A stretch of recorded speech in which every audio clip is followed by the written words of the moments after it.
So, hello guys, what's up? It's me again, Alicia nyo, at nagbabalik ulit para sa ating panibagong video. So, mga minamahal, tumilaok na naman pong muli itong si Senator Bato de la Rosa. At ang sabi niya, mga minamahal, hindi ako lalabas ng aking comfort zone. Yan yan yung balita. Pakita natin sa inyo. May comfort zone sa Pilipinas. Bakit ako pupunta sa ibang bansa?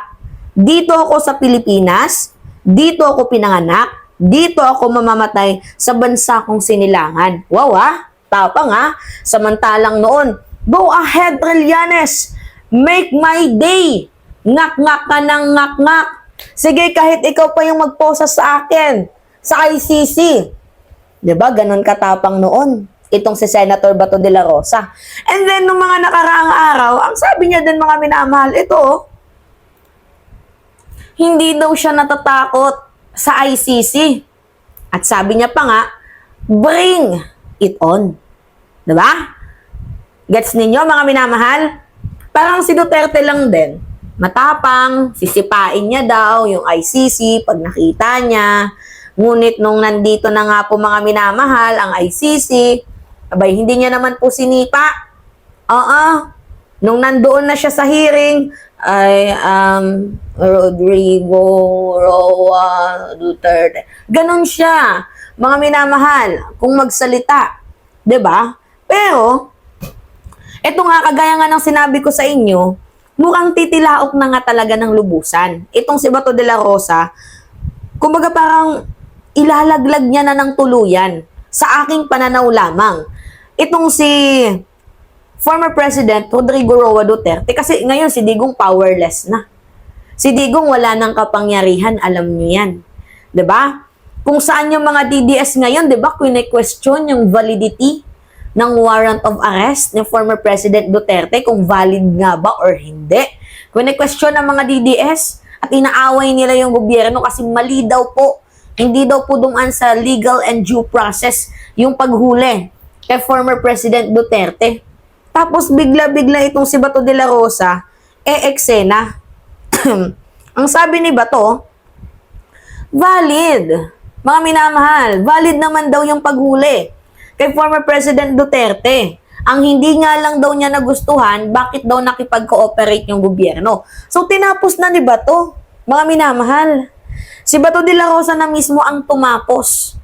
Si Bato na mismo ang nagsabi, nagpatunay na huwag nyo nang questionin yung validity ng warrant of arrest dahil nga in the first place, uuwi naman yan, mapapauwi ng bansang Pilipinas si Duterte kung hindi valid yung warrant of arrest. Kaso valid nga po mga minamahal, diba? Ito yung sabi ni Bato de la Rosa, hindi tayo nagsisinungaling. Yung sinasabi nilang fake news tayo, hindi tayo ganon. Sabi dito, De la Rosa concedes Duterte warrant valid but still evade arrest. Yung problema lang dito ni Bato de la Rosa, valid nga yung warrant of arrest. Ang problema, bakit nakipag-cooperate ang gobyerno dito sa International Criminal Interpol? 'Di ba? Kasi sa ICC hindi naman makikipag-cooperate ang Pilipinas dahil wala na nga pong jurisdiction. Okay, sabi dito, ito, basahin natin ulitin lang natin sa inyo.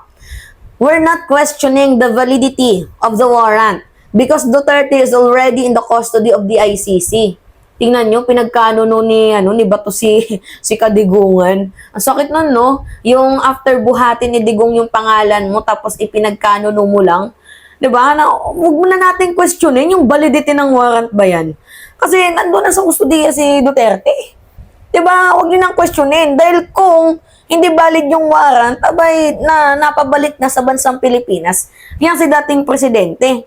Sabi dito, otherwise, Duterte should have been released and returned to the country if there is no warrant of arrest. So, there are no question about the validity of the warrant. Diba? Naks, ang sakit. Siguro kaya wala ng tiwala si Sara Duterte ngayon sa kanyang mga kasamahan. Diba, pansinin ninyo, mga minamahal, kaya nga sabi ni Sara Duterte, ako lang yung katangi-tanging taong gumagawa ng paraan para mapauwi ng bansang Pilipinas. Itong si former President Duterte. So, hindi na siya naniniwala sa iba. Kumbaga na-trauma na itong si Sara Duterte kasi wala lahat. Nag-ano na, backpaddled na. Alam niyo yun? Kumakambyo na. Bumabaliktad na. Diba? Inaalisan na sila. Kasi powerless na nga sila. Pero nung si Digong ay may kapangyarihan pa, abay, himod puwet yung mga tangina. Pero ngayon, mga minamahal, na wala na. Si former President Duterte, powerless na, talagang isang ordinaryong Pilipino na lang, tapos itong si Sara, ginigisa pa, abay, parang mukhang wala na silang mahihita, kaya kanya-kanya na lang silang gawa para sa survival kit nila. So, Bat de la Rosa said, what remained questionable was the decision of the Philippine government to cooperate with the International Criminal Police Organization or Interpol in implementing the ICC arrest order. Yung question lang naman dito ni Bato de la Rosa, may kakayahan ng gobyerno na pigilan. Pero bakit hindi pinigilan ang pakikipag-cooperate sa ICC? Abay mga minamahal, kung ako lang din naman ang tatanungin, bakit kailangan pang bakit pa kailangang ipaglaban ni PBBM itong mga Duterte na, 'di ba, paulit-ulit nang tumutulong si PBBM, 'di ba, reconcile with the Duterte. Ano yung ginagawa? Always na sinisiraan, always na niyuyurak yung pagkatao ng presidente. So sino ba naman yung gustong tumulong? 'Di ba? So hinayaan na lang ni PBBM yung hustisya ang gumana, yung due process. Hindi pwedeng de porket magkaibigan pagtatakpan. Posibleng gawin na sana ng presidente yon. Pero mas nanaig sa presidente yung hustisya para sa mga biktimang binaboy ni former President Duterte. Mga minamahalo, ulitin ko sa inyo, hindi de porket kinukundina natin ng AJK ay pumapabor tayo sa mga adik. Mali yung ginawa ng mga adik na pumatay ng mga inosente at dapat i-call out yon. At dapat managot sila. Pero mali din yung ginawa ng mga pulis na mandamay ng mga inosenteng pamilya para lamang magkaroon sila ng reward money, ng pera. Pinalaki ni Duterte ang ulo ng mga pulis. Si Duterte ang nagturo sa kapulisan para lumaki ang kanilang mga ulo. Sa madaling sabi, mga minamahal, si former President Rodrigo Roa Duterte ang pasimuno sa lahat. So dahil siya yung pasimuno, si Bato nag-implement, mukhang kailangan talaga nilang managot. 'Di ba? So, again, matagal po yung hininging hustisya ng ating mga kababayan at hindi dapat si PBBM ang sinisisi dyan. 'Di ba? Hindi din pwedeng si Trillanes dahil si Trillanes nag-file lang naman. At after 8 years, nakamit ang hustisya. 'Di ba? Mahaba-habang pakikibaka to. Kaya maraming saludo kay Senator Antonio Trillanes. Alright mga minamahal, it's me again, Alicia Nyo, at nagbabalik ulit para sa ating panibagong video. Maraming salamat, ingat mga kababayan.